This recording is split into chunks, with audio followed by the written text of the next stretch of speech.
On today's podcast, we're going to talk about some pretty sensitive topics. Right. We're going to talk about survivor's guilt, suicide, and the effects of gunshots and assault rifles. Right. So if you're a little bit sensitive, if this is a tough topic for you, this may not be the podcast for you.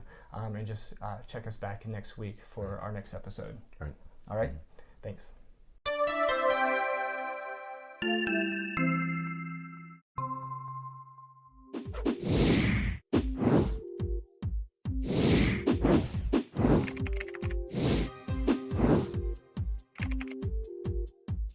Today we're going to talk about some sad news that we've had over the past couple of weeks. Right. Mm-hmm. Back in mid-February, Valentine's Day, we recognized the one-year anniversary of the Parkland shootings, where 17 students and teachers and youth and adults were killed, and 17 more were injured. Right. And we have followed this story over the course of the year, and we've learned about how these students have been working to elicit change and try to make a difference as it relates to safety in schools. And we learned recently that within the last couple of weeks, one of the survivors from Parkland actually took her life through suicide, and suffered from our main topic today, which is survivor's guilt. Right. But since she committed suicide, and that was March 17th. March 17th. Her name was Cindy Aiello. Two other students, two other individuals, one other survivor from Parkland and one survivor from Sandy Hook, have also taken their life by suicide over the last couple of weeks. Right. When we heard about the first suicide, we were stunned, I think was the right word, because you're right. February 14th, it was Valentine's Day of 2018, so almost a year later. So again, she was probably, it resurrected all those strong feelings in her, because her best friend was killed in the shooting. And so we get to the one-year anniversary, and then about another month later, this woman sadly took her own life. And I said the media and other people who weighed in on it, called it survivor's guilt. Right. And that's part of the story that we want to talk about today. And for several reasons, we were not able to do this podcast when we wanted to. Right.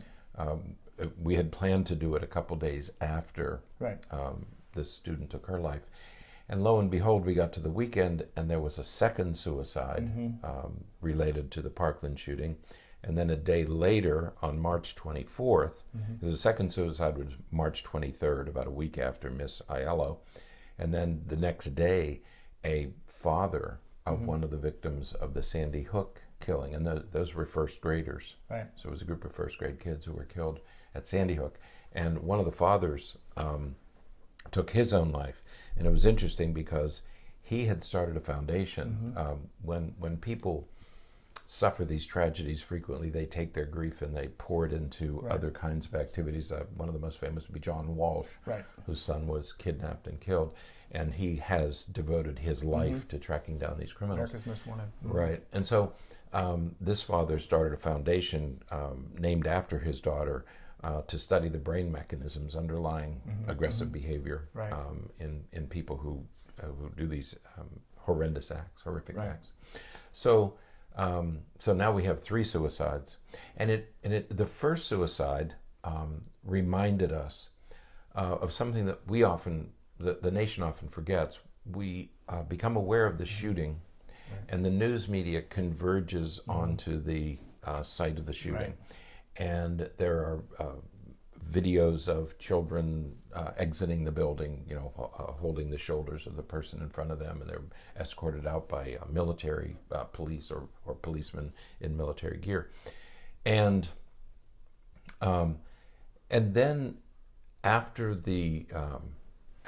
a day or so, the news media, and then we tend to think that it's over. Right. Okay, so there were at Parkland there were 17 victims, but what we forget is we know the mortality, 17 were killed, but we forget about the morbidity Right. And we forget about the grief Right. that continue long after the shooting.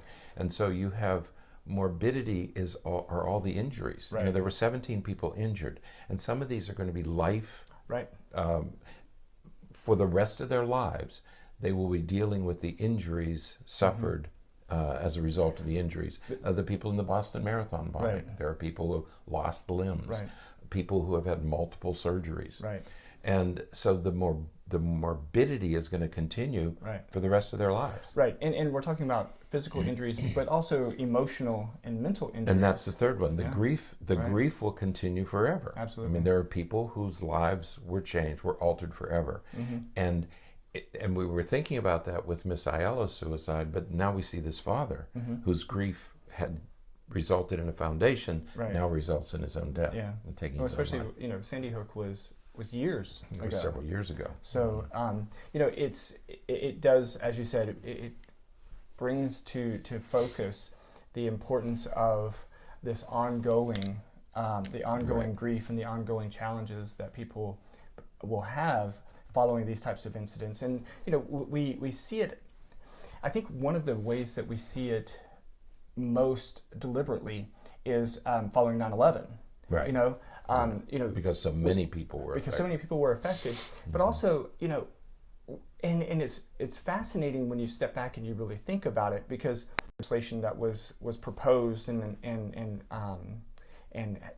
people were trying to get it through to do different things for treatment and support for the survivors of 9/11. And oftentimes some of those bills and proposals were squashed, and they were not supported. And it's, again, not thinking about these are lifelong consequences of these events. And we think that, okay, it's cleaned up and it's done, and the students are back at school, and testing and everything is continuing as planned.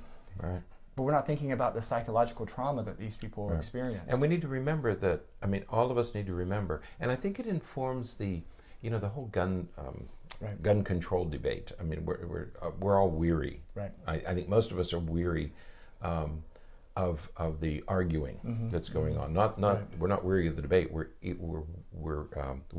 worn out about this whole gun control, gun debate issue, because we tend to polarize it, So let's forget about the Second Amendment. Let's not even talk about the Second Amendment. Let's not even talk about getting rid of guns, okay? We've said this on the program before.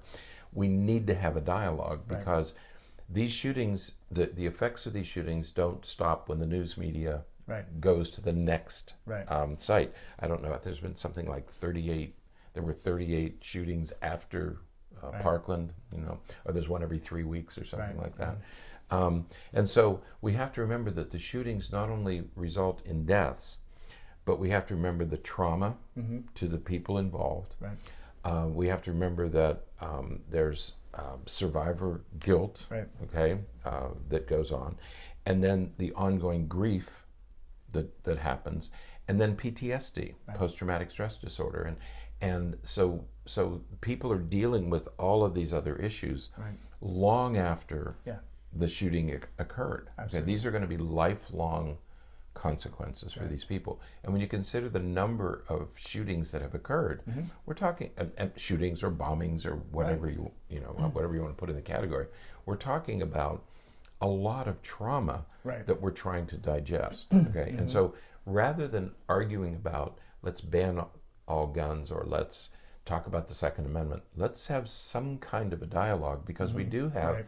We have a problem of national proportions that continues for every set of victims. Okay, so this isn't going away, and these are fellow citizens who are really struggling. So we really should have a debate about what to do about guns, what to do about trauma, what to do about survivor guilt, and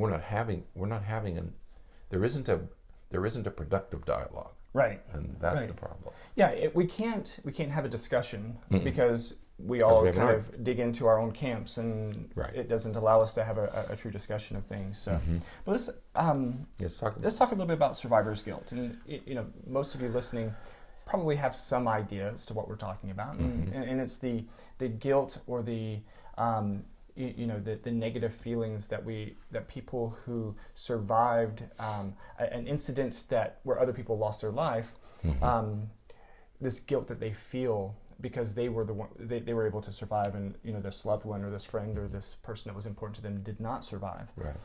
And it is a persistent type of guilt that it's different than bereavement. It's different than the common grief that we go through and guilt that we go through following a death or a loss in our life. This is a very specific kind that has to do with feeling bad that you're still alive. Right. Basically. It comes out of the Holocaust. Right. The term itself was first used back in the 1960s because Holocaust victims who survived were telling these stories. Why me? You know, I remember Anne Frank, her famous diary, but her father survived. Right. Okay. And so why did he survive and his children die? Right. And so the phrase was first born when it came because of the Holocaust. Right. Okay. And since then, we've learned more about it. Right. One of the things that I didn't know was Elvis Presley had Right. He was a twin. Right. The other twin died in utero. Right. But he struggled his whole life with survivor guilt. And if you take a psychoanalytic approach to his life, he was driven, and he was, father figures and mother figures and all these things. And some people feel that it was all related to the fact that his twin brother died in utero. Right. And so there's another issue. I think there were some other things we wanted to talk about with specific to survivor guilt, but the victims of Columbine are now adults, and they're parents. They are now parents. Right. And one of the most stunning examples of survivor guilt happened to one of those survivors. Columbine happened in 1999. Right. So we're, enough years. So now those students at Columbine have grown up, and they now have children. Right. And one of them, they've interviewed some of the survivors, and one of them, her name is Amy Over. She was a senior in April of 1999. She dropped her daughter off at preschool. So this is how many years later? 99, 09, 20 years later, right? So 20 years later, she drops her daughter off at preschool, and as she's walking back to her car, she collapsed. She thought she thought it was a heart attack. It was the trauma of watching her young daughter go into the school, brought back all those memories to the extent that she actually collapsed and thought she was probably having a panic attack. Okay, but she thought she was having a heart attack. That's how profound it was. And this was 20 years later, just dropping her daughter off at school. And that's the challenge associated with survivor's guilt, but also PTSD and some of the anxiety disorders in general, panic-related disorders in general, is that it strikes without any. Sometimes it strikes without any identifiable trigger. That's right.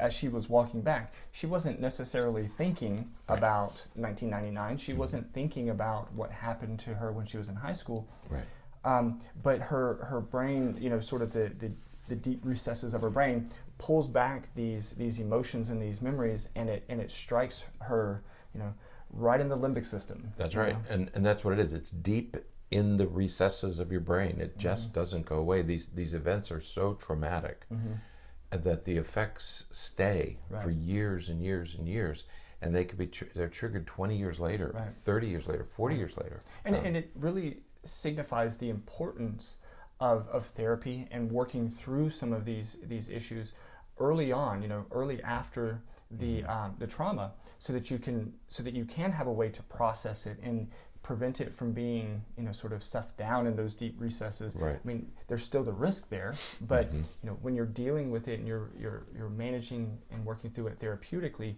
you're going to have a better the better potential of being able to handle those issues later in life and not have that recurring effect. We had a family gathering a few days ago, And we were talking about this, it came up because I was telling them that we're going to do the pod, because they started talking about the suicides and how tragic they were. And I said, well, we're going to do a podcast.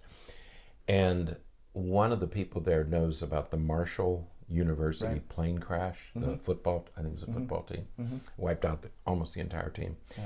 And one of the survivors of the football, it was a coach and a recruiter for the Marshall football team. One of the other coaches had to get back to Huntington.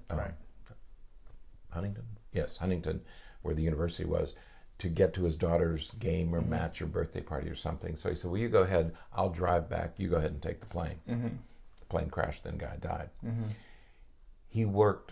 The guy who gave up his seat and survived, he worked for one more year and then had to quit. And he just took a job in manual labor. And he stopped coaching and teaching and all that. And later on said that I sat with almost every family to recruit these kids and told them, I'll take care of your son when he comes to the university. And I didn't. And that was his feeling, that he not only directly caused the death of his friend, but he said, I couldn't deal with my promise to them that I'd take care of their kids. And so he took years off. Now he has returned, but it took years for him to get over his survivor guilt.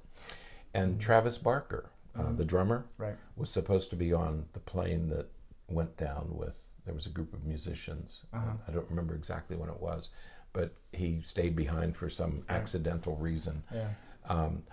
He and two other people survived the crash, because it took 30 surgeries to fix his injuries. All of their friends and the pilot and everybody else in the plane was killed. Two of them survived. He became a drug addict. I mean, both of them had real serious problems. Again, survivor guilt. So there are plenty of examples. So what it does is that let's stop arguing about guns, but let's do something about the grief and the trauma and the PTSD and the survivor guilt. That, you want guns? You want guns like this in the country? Okay, then let's at least deal with the aftermath of all this stuff. And so let's not ignore what's going on after these events occur, and especially after the news media leave the school grounds. Okay. Yeah, absolutely. And I think that those examples that you gave are good illustrations of, people who are at risk for struggling with survivor's guilt. Many times see it as either unfair, it's not fair that I survived and they didn't survive, or they microanalyze it to the point where they find a way that it perhaps was their fault. That's right. Elvis Presley, for example, obviously he had nothing to do with his twin, not surviving in utero, but that didn't stop him from struggling with it, because we find some reason to say, it should have been me, or why wasn't it me? The guy who gave up his seat on the plane. That same scenario could happen 900 times, and everything work out fine. But this one time, and so then he sees it as potentially his fault that it happened, and it's this attribution of blame that you give to yourself. That really fuels this survivor's guilt. That's right. And so as we think about these shootings, we need to get that picture of the news media out of our head and start to expand it to acknowledge the ongoing morbidity. All the surgery. Travis Barker had to have 30 surgeries. Okay, we read some accounts of New Zealand just banned assault rifles. They had that shooting at the mosque. And so their decision was, we're going to ban assault rifles. So they're going to register and ban them and get rid of them. And the people, the spokesperson said, they have no purpose. They can't be used for hunting. They can't be used for. They have no purpose. They're designed to kill, and they have nobody has any reason to own one. Okay?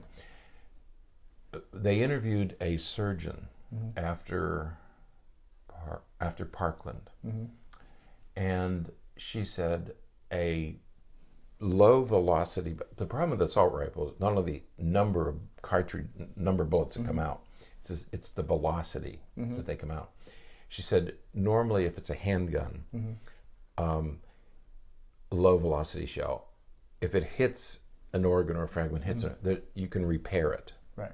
The problem with these assault rifles is they're high velocity, and she said if they nick an organ, it explodes.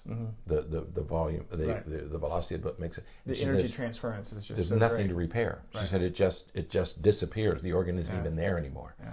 And so the injuries are so much. Even if you survive, the injuries are so much more horrific. It's almost impossible to repair the damage. So again, but that's what an assault rifle is designed to do. I mean, to do as much damage as possible. Right.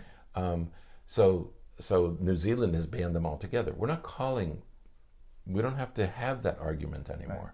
Right. What we're calling for as psychologists, as professionals, is let's acknowledge all the other trauma, post-traumatic stress, grief, and injuries that we have to deal with after one of these shootings occur. Absolutely. Let's at least have that conversation. Have that conversation and provide and offer support and treatment and services for people who have been through that. Ongoing services. Right. I mean, if our country is going to make a decision to have these kind of weapons around, then how about if we make the decision to deal with the consequences of having these weapons around, regardless of who does it, regardless of whether that person is mentally ill, regardless of the Second Amendment. The fact is we have now thousands of people, entire families, who struggle every day with these issues, and we're ignoring them. Right. And that's the other tragedy with these shootings, is that we're ignoring thousands of our fellow citizens who are struggling every day for years and years and years. Absolutely. So, we need to provide treatment. So we don't mean to be preachy, but let's have that conversation. Absolutely. Okay. So, all right. Good. Sorry to have to talk about that, but it's a tough discussion. Let's take a look at it. Yep, absolutely. So, all right. Well, that is it then for today. Until next time, stay happy, stay healthy, and forget to be afraid.